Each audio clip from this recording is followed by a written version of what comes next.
नमस्कार, हिंदी ज्ञान उर्मी में मैं अभिषेक शर्मा आपका स्वागत करता हूं। हिंदी के एक और चिर परिचित आपके पसंदीदा विषय संज्ञा के साथ आइए शुरू करते हैं।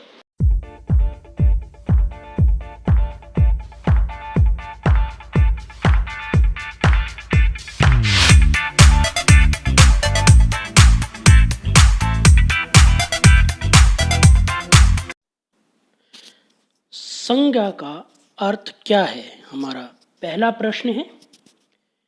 संज्ञा का अर्थ, संज्ञा शब्द सम और ज्ञा के योग से बना है, जिसका अर्थ है समयक ज्ञान अर्थात उचित, उपयुक्त या सच्चा ज्ञान। संज्ञा का दूसरा पर्याय है नाम। संज्ञा कहते किसे हैं?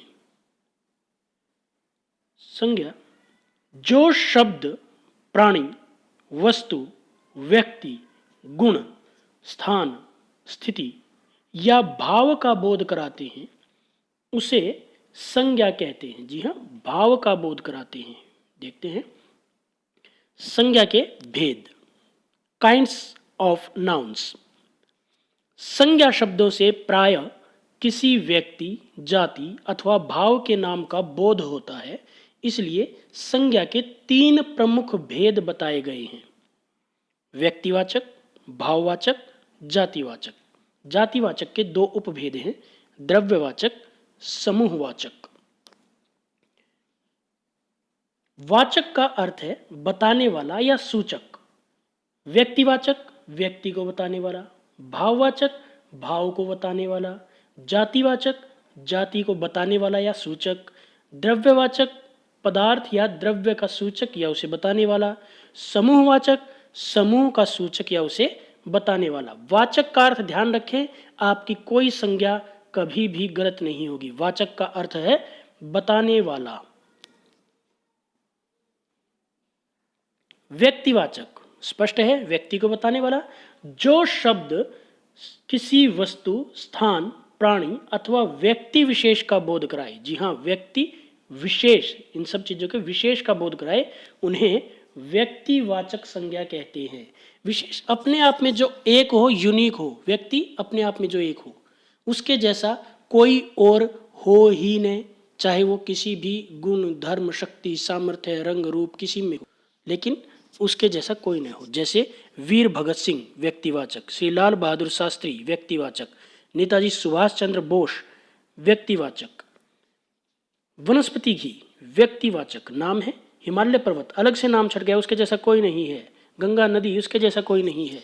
भाववाचक संज्ञा जिन संज्ञा शब्दों से किसी व्यक्ति अथवा वस्तु के दोष, गुण, धर्म, स्वभाव, अवस्था, भाव आदि का बोध होता हो। भाववाचक, भाव मतलब फीलिंग्स, जिन चीजों की भी फीलिंग आती है वो भाववाचक है, जिन्हें हम छू नहीं सकते। सॉफ्टवेयर भाववाचक। भाववाचक हंसना, रोना, हम हंसी को छू सकते हैं क्या? रोने को, आंसू छू सकते हैं, लेकिन हम उस फीलिंग को नहीं छू सकते। भूख को हम महसूस कर सकते हैं, प्यास को महसूस कर सकते हैं। जातिवाचक जो शब्द किसी प्राणी, समुदाय, पदार्थ या स्थान या समूह की पूरी जाति का बोध कराए उसे जातिवाचक कहते हैं। जैसे ब्राह्मणों का परिवार, राजपूतों का परिवार या कोई भी अन्य जाति समूह। जाति संज्ञा घी नाम देते हैं तो व्यक्तिवाचक, सिर्फ घी तो जातिवाचक। पर्वत, हिमालय पर्वत हो व्यक्तिवाचक, पर्वत है जातिवाचक। नदी है जातिवाचक, यदि इसे हम गंगा, यमुना, सरस्वती कोई नाम देकर बोले तो व्यक्तिवाचक। पुस्तक है जातिवाचक है, इसे मैं नाम दे दूं अपनी पुस्तक हिंदी ज्ञान उर्मी तो यह है व्यक्तिवाचक है। द्रव्यवाचक संज्ञा किसी पदार्थ अथवा द्रव्य का बोध कराने वाले शब्दों को द्रव्यवाचक संज्ञा कहते हैं। जैसे सोना, चांदी, लोहा, लकड़ी, प्लास्टिक, एल्युमिनियम, स्टील, पीतल। जैसे सोना, चांदी द्रव्यवाचक संज्ञा है, प्लास्टिक है द्रव्यवाचक संज्ञा है। ऐसे ही कोई भी धातु अपनी। समूहवाचक संज्ञा जो शब्द किसी समुदाय या समूह का बोध कराए उसे समूहवाचक संज्ञा कहते हैं। सेना, कक्षा, झुंड, जुलूस, दरबार, दल, भीड़। समूह मीन्स ग्रुप, कोई ग्रुप की सेंस बताए। अब ग्रुप क्या है? जो भीड़ में हो, जैसे सेना है, एक बड़ी संख्या में है। समूह है तो समूहवाचक।